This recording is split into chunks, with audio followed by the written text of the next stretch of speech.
Hello and welcome to another edition of AMC Movie Talk for movie fans. I'm your host, Erin Darling, and this is the show where we're going to tell you all the latest in movie news along with insight into what it all means. Joining us today, as every day, we have the lovely John Campea, AMC editor. Greetings and salutations, everybody. Good morning, Erin. How are you today? I'm wonderful. How are you? I'm good. You had a lovely Labor Day weekend, did you? I did. I tried my best. Oh, very good. I'm in summer withdrawal already. And also joining us today, we have the AMC Movie News editor, Amy Rose Eisenbach. Hi, guys. So wait, Erin, John gets a lovely, but I don't get a lovely? I think the lovely is implied with you. Do I need to say it? Yes, you're lovely. John, you're lovely. Oh, I'm lovely. All right, well then let's just jump right into the news today. So as most of you know, production on the upcoming Fast and Furious 7 begins soon and will hit AMC theaters in 2014. The cast is already huge and it appears it's about to grow by one more. It's being reported that Kurt Russell is in talks to play an undisclosed role which was supposedly originally offered to Denzel Washington. Russell last appeared in a wide-release film in 2007's Death Proof. He was later supposed to appear in Tarantino's Django Unchained, but left the film. So, John, what do you think of this addition of Kurt Russell? I've always said it's never a bad idea to add talent, and I still believe that's never a bad idea to add talent, as long as it's not one of these situations where, hey, we've already got our movie written, but we can get Kurt Russell, so let's just make something up for him. Nah, this was a role already in existence. They were going to offer it to Denzel Washington. For whatever reason, he couldn't take it. I've been wanting to see Kurt Russell, and when you look at his last wide-release film, Death Proof, which was a terrible, awful movie, the worst Tarantino's ever made, his character, Stuntman Mike, is a perfect kind of transition into the world of Fast and Furious. So I love Kurt Russell. I'm really excited he's going to be there. I'm looking forward to Fast 7 already. So for me, this is a really cool thing. What do you think, Amy Rose? Yeah, I think it's interesting, and I do agree that Death Proof, I liked Robert Rodriguez's Planet Terror a lot more for the Grindhouse two films. A lot more. I thought that was great. Death Proof it just didn't do it for me, but that does not diminish Kurt Russell's talent, and I've loved him since Overboard with Goldie Hawn. I mean, it was so good. That was such a classic. And, in recent years, he maybe hasn't done as many films that I've loved, but he is really talented. But from what stands out about that report, I would have loved to see Denzel Washington in a franchise like this. I mean, talk about adding complete insane amount of talent, A-list caliber talent. I love Denzel. I think he's such a wonderful actor, and adding him to something like this, especially since we know that Jason Statham is going to be, the new villain, as teased in the end credits. If you haven't seen it by now, sorry guys. But I definitely think Kurt Russell, why not? He's not one of my faves, but I do think he's very talented, and it's an interesting choice. I'm just excited to see James Wan direct it. I'm the same team. I was about to say that. The most exciting thing about Fast 7 to me is James Wan. But Kurt Russell I also like, and I can't wait to see where all this goes. Awesome. Well, jumping right into the next topic, the newest Star Wars rumor is a big one, guys. It's huge. It's been said that Star Trek villain Benedict Cumberbatch has landed a major role in the upcoming Star Wars movie, possibly as the key villain.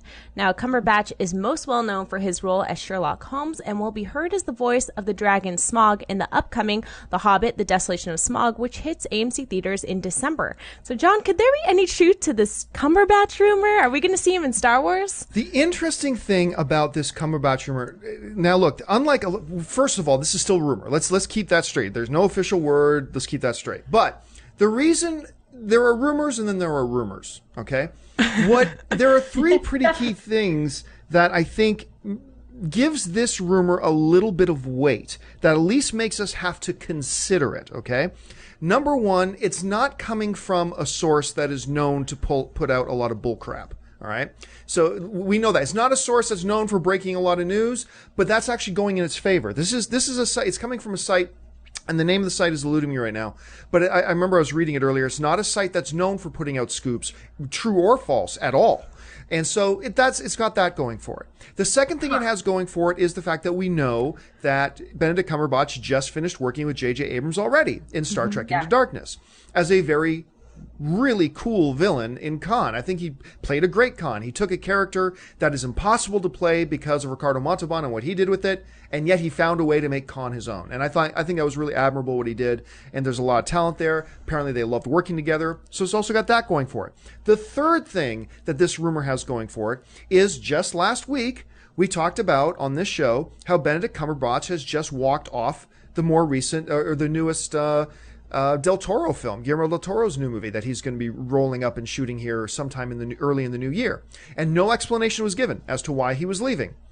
Well, that just so happens to be when J.J. Abrams is aiming to shoot Star Wars. So, is it true? It could be. It could be. This rumor's been going around for a long time. No sites have reported it because we've all been a little bit trigger shy lately, understandably so, and I'm glad that sites have been withholding on this. But now that the word is out, there are certain elements that make this rumor somewhat believable. It could be true. Now, if it is true, awesome.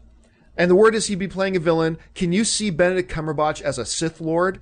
Good heavens, this would be fantastic. I mean, I'm all for it. Adding talent's great. He's perfect for it. He already works with the director. There's nothing negative that I can personally see about this particular rumor. Amy Rose, how do you see it? Yeah, I think you pegged it, especially with his recent departure from Crimson Peak, from Guillermo del Toro's picture. Yeah. I mean, the reasons for his departure were very vague. And when they are very vague due to scheduling conflicts, it would entail that he's moving to something else. And we know that JJ loves to work with similar cast members. Why wouldn't you? That's always the dream, to love the people you work with and continue to work with them. So we know that he's a great character actor, and I think he would fit in so beautifully in with the Star Wars universe. But I also, he was such a great Khan, and I think that he's becoming this mischievous bad guy. I just want to make sure he is not typecast. I would really like to see him continue that because he's got such a great voice, and I'm so excited to see his motion capture for The Hobbit and everything, Smaug. But yeah, that would be my only fear. Not hesitation, because I think he's an amazing actor. Adding talent to a great universe, a sacred universe like Star Wars, is a great thing. But yeah, I would like to see him continue to do other roles as well. But he's a great character actor.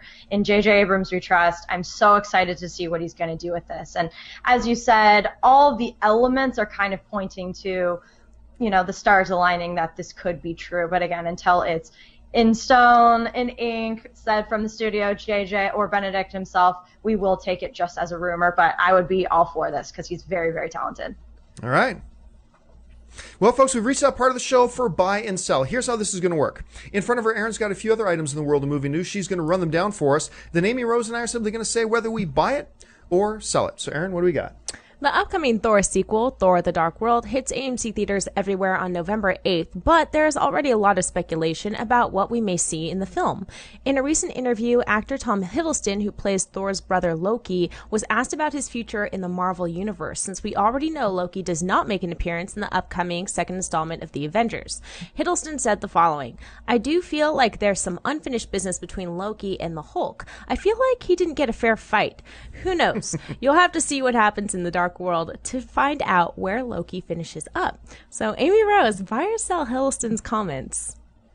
I'm going to sell it because I don't want my beloved Loki to die. I really don't. He's such an amazing character. Tom Hiddleston is just the epitome of a cool cat villain. He's charming. He's mischievous. He's got this devilish grin that you just want to eat up with a spoon. He's so wonderful. I don't want him to die. And I agree, that scene in The Avengers was so amazing. When Hulk just punches him and he's on his back, and it's so good. So yeah, I'm really, really disappointed if he does go. And I think that all the commentary we've heard about this does imply. I'm still holding on to that glimmer of hope because I really don't want my Loki to go, but he's done an incredible job, and I'm just so excited to see what the Thor sequel brings. All the clips and everything we've seen looks great, so I'm really excited to see Alan Taylor's take. I'm going to buy these comments, and the reason I'm going to buy them is because this is the first glimmer of hope I've seen that maybe he ain't going to die. Now, I've been speculating like a lot of other people that I fear that Loki's going to die in this upcoming Thor film. But, holding out hope against hope that I'm wrong. And when Loki says, you know what? I think Loki's got some unfinished business with Hulk. I think he's got some unfair. By saying that offers me my first slightest glimmer of hope that maybe Loki lives. Look, I'm not one of these fanboys that says Loki has to be in every single Marvel movie. I think it's good probably that he's not in the next Avengers, but I want to know that he's there so that he can pop up in any of the future ones if they so choose. All right. Well, I don't know. I don't see that hope, but I want it, John. I hope you're right. More Loki.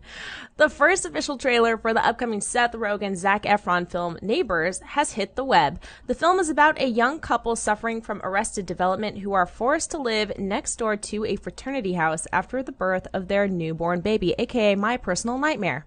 Neighbors is directed by Nicholas Stoller, who also directed such comedies such as Forgetting Sarah Marshall, Get Him to the Greek, and The 5-Year Engagement. So John, buy or sell this trailer? Oddly enough, I'm going to buy it. You know, I've been curious about this film, because, you know, it's you got Seth Rogen involved. I actually do quite like Zac Efron as an actor. I think he doesn't get the credit he deserves as an actor. Not that he's one of the top 10 best in Hollywood or anything, but he's actually quite solid.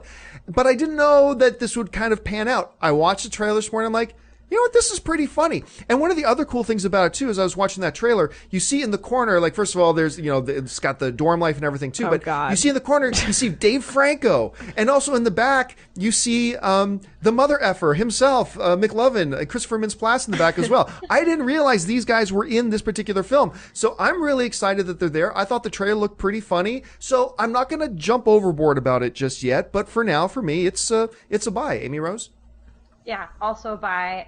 Seth Rogen's last film, This Is the End, was hilarious, and I just think he's striking while the iron is hot, and I loved Get Him to the Greek and Forgetting Sarah Marshall, so I really like Stoller as a director, and, you know, I don't think Zac Efron's incredible, but I definitely think that he's got talent, and I want to see him continue to do it, and the first trailer was solid, so yeah, I'm looking forward to it. All right. I love Zac Efron in comedies. I think he's really funny. All right, our next story. Whew, you guys, here's 50 a big one. Shades of Grey. Okay, so the main characters for the upcoming book adaptation, 50 Shades of Grey, have been cast. The role of Anastasia Steele will be played by former Ben and Kate star Dakota Johnson, who's the daughter of Don Johnson and Melanie Griffith, and the character of Christian Grey will be played by Sons of Anarchy and Pacific Rim star Charlie Hunnam. 50 Shades of Grey follows the relationship of 27-year-old billionaire Christian Grey and college student Anastasia Steele, and it is very steamy if you guys have not read the book. Subsequent novels in the series, 50 Shades Darker and 50 Shades Freed, explore the couple's deepening relationship. 50 Shades of Grey is tentatively scheduled to hit AMC theaters on August 1st, 2014. So Amy Rose, buy or sell the casting? I'm so curious to see what you think about this. I'm selling everything about this. This should not be made into a movie. I have read these books, so I speak from knowing the content. It is insulting as a writer that they are making this into a movie. If you housewives want to watch some porn, watch some porn. Don't pretend like this has a good plot, good characters. It does not. It's awful. It's insulting to me as a writer. So with that said, I'm really not happy that they're making this a movie. Now, to separate myself a little bit as a movie critic, giving my opinion, Charlie Hunnam is definitely not who I expected. From the books, you kind of imagine more of a tall, dark, and handsome, maybe Ian from Vampire Diaries, something like that. And Dakota looks like a babe. Why not? She could fit Anastasia. But again, I don't want them to make this. It's awful content. It's awful. There's already porn. Watch that. This is bad. Thank you. I gotta sell this now. Number one, I've never read the book, so I'm not going to make a judgment on whether the source material is worthy of being changed into a movie or not. I do know that the books were really successful, and so it makes sense to make them into a film. But look, as big of a monstrous Sons of Anarchy fan that I am, and as much as I loved Pacific Rim, everybody knows I put it in my top 3 favorite films of the summer. I as of yet have not bought into Charlie Hunnam as a lead man or as an actor. Agreed. Actually, I kind of think he's a little bit weak. I see him as Jax in Sons of Anarchy because that's all I've ever seen is him as Jax. So I buy into that. But even then, I've always known Okay, this guy's no Shakespearean. I mean, that's for sure. Now, he's a young dude. He's got a lot of learning to do, and he could get really, really good. And who knows, maybe he could turn in an Oscar performance in 50 Shades of Grey. And look, it's not there. That's funny. At the risk of sounding hypocritical, I tell people, don't jump up and down about the Ben Affleck thing as Batman. I mean, personally, I think the guy's a great actor, but even if you don't, just hang in there. Don't rush to conclusions. Be skeptical. Voice your concerns, but let's not. With Charlie Hunnam, I haven't seen anything yet that has showed me he can be a really good actor, but even still, I'm going to wait.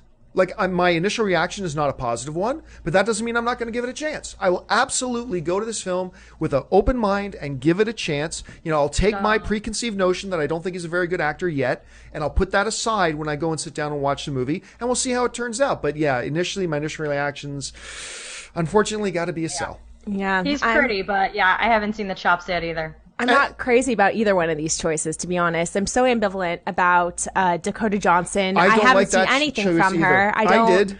I watched a few episodes of Ben and Kate, and there's a reason that show was canceled. Yeah. I'm not buying into either one of them, but I will say this about Charlie Hunnam. If you watch Sons of Anarchy, you know this dude, and if you've read the books, you know this is a benefit. This dude is not afraid to show his bare ass on camera. Oh my gosh. At all. He is more than happy to do it every chance he gets, which makes him fit into the film. So. I really like Charlie Hunnam, but I want to see him in specific types of roles. I want to see him more gritty and more of a badass, and this character is, I guess, kind of a badass, but not just a little bit. Aaron. I don't know. I don't see him as a billionaire playboy type. I really don't. All right, let's move on. All right, moving on, guys. The last official major character for the upcoming Marvel film Guardians of the Galaxy has been cast. The voice of the CG character Rocket Raccoon will be voiced by none other than Bradley Cooper. Cooper rounds out a cast that already includes Chris Pratt, Zoe Saldana, Dave Bautista, Lee Pace, Michael Rooker, Jaimin Hunsu, Benicio del Toro, John C. Reilly, Glenn Close, and Vin Diesel. So, John, buy or sell Cooper as Rocket Raccoon? Sell this.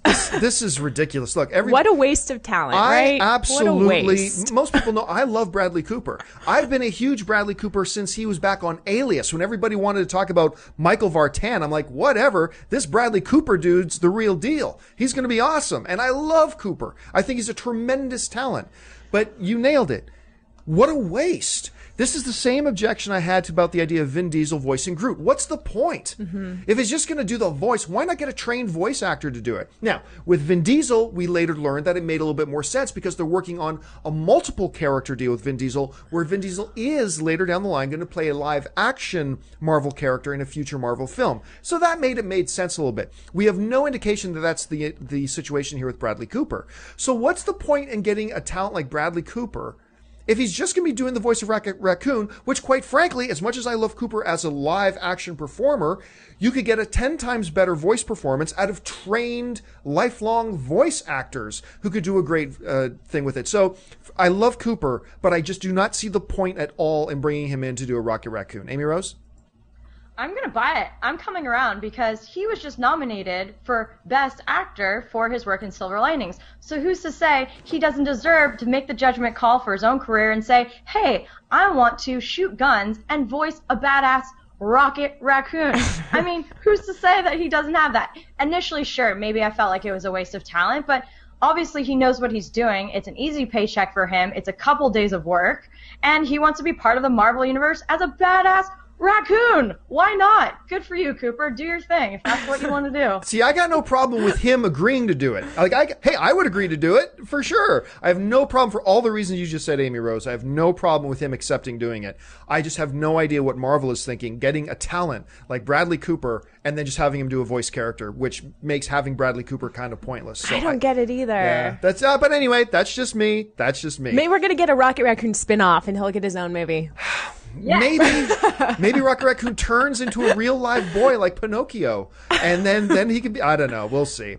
Before Wonder Woman too, that's happening. Yes, and it will absolutely happen before Wonder Woman. Okay, folks, listen. There's a bunch of other items in the world of movie news that we don't have time to go into in depth, but we want to make sure you're caught up to date with what's going on. So right now, this is a little something that we call the News Roundup. Another new poster for the upcoming Ben Stiller film, The Secret Life of Walter Mitty, has hit the web, showing the daydreaming main character riding the back of a shark. That sounds dangerous. The Secret Life of Walter Mitty is based on James Thurber's classic story of a daydreamer who escapes his anonymous life by disappearing into a world of fantasies filled with heroism, romance, and action. When his job, along with that of his co-worker, are threatened, Walter takes action in the real world, embarking on a global journey that turns into an adventure more extraordinary than anything he could have ever imagined. The Secret Life of Walter Mitty hits theaters in December. One of the funniest comedies of this year is This Is the End, and it will return to AMC theaters this week on September 6th for a limited time. The film made nearly $100 million domestically during its original run, and that was going up against Man of Steel. This Is the End is written and directed by Evan Goldberg and Seth Rogen and stars Rogen, Jay Baruchel, James Franco, Craig Robinson, Danny McBride, and Jonah Hill, and I cannot wait. I want to see this again. So good. The Dinobots are coming! The Dinobots are coming! Transformers 4 hits AMC theaters on June 27th next summer, but we still don't have an official title for the film yet. There are reports that the studio has registered several domain names that include Transformers Last Stand, Transformers Apocalypse, Transformers Future Cast, and Transformers Age of Extinction. Also of note, Transformers producer Lorenzo de Buenaventura confirmed that the popular Dinobots will make their first appearance, yes, but gave no details about how big or small of a part they would play in the story. As most of you know, the sequel to the classic comedy Dumb and Dumber is on the way and will be titled Dumb and Dumber 2. I love a good spelling error, by the way, guys. Great title. However, it seems Jim Carrey and Jeff Daniels aren't the only cast members returning for the sequel. Brady Blum, the actor who played child Billy in 4C, the blind kid who Carrey and Daniels sold their dead bird to, is set to return as well. No word on an official release date yet for the film. Brilliant. Film composer Hans Zimmer has reportedly been offered the job to score the upcoming Superman-Batman film, but hasn't yet decided if he's going to take the job. Zimmer also composed the scores for Christopher Nolan's Batman films and the recent Man of Steel. When asked about the project, Zimmer said the following: "This is really complicated for me because we all went, okay, we're done with Batman, and now it's sort of getting smuggled back in. I'll have to have a think about this one. I might give you a new Batman if I do it." Oh, just do it. Speaking of the upcoming Superman-Batman movie, remember those reports that Breaking Bad star Bryan Cranston had been given the role of Lex Luthor? Well, not only have several major outlets debunked the rumor, but now Cranston himself is denying the reports. The Superman-Batman film will star the cast from Man of Steel and Ben Affleck as Batman and will hit AMC theaters in the summer of 2015. And that will do it for your news roundup. All right, folks, we've reached that part of the show for Mailbag. Listen, if you've got a topic or a question you would like us to address on the show, you can email us anytime at amcmovietalk@gmail.com. Now, every day we pull out one or two questions, and Aaron's got one pulled out right now. So, Aaron, what do we have? Well, our first question comes from Dave Yu, who writes, "Hi all, I love the show and have been addicted to it ever since I stumbled upon the Man of Steel review some time ago. And my question has to do with the sequel of Man of Steel. Now that Zack Snyder has someone of Ben Affleck's caliber playing Batman, do you think he will let Affleck have large inputs into the script, especially in the building up of the character of Batman? Using Ben only as an actor, great though he is, seems a rather staggering waste of talent. So how much input do you think Ben will have on the script and direction given now that he has won Oscars for both? And do you think that it will help the film, or will it simply be a clash of visions resulting in a mess? Thanks." I got to tell you, I have to believe that there's a few things that we know. Number one, Zack Snyder, from all the cast and crews that I've talked to that have worked with him, Zack Snyder loves collaborating. He loves working with the people that work for him. So he likes taking creative input, and he likes trying to mesh that into his vision. At the same time, he always makes sure that the final decision is his. Okay, so we got that out of the way.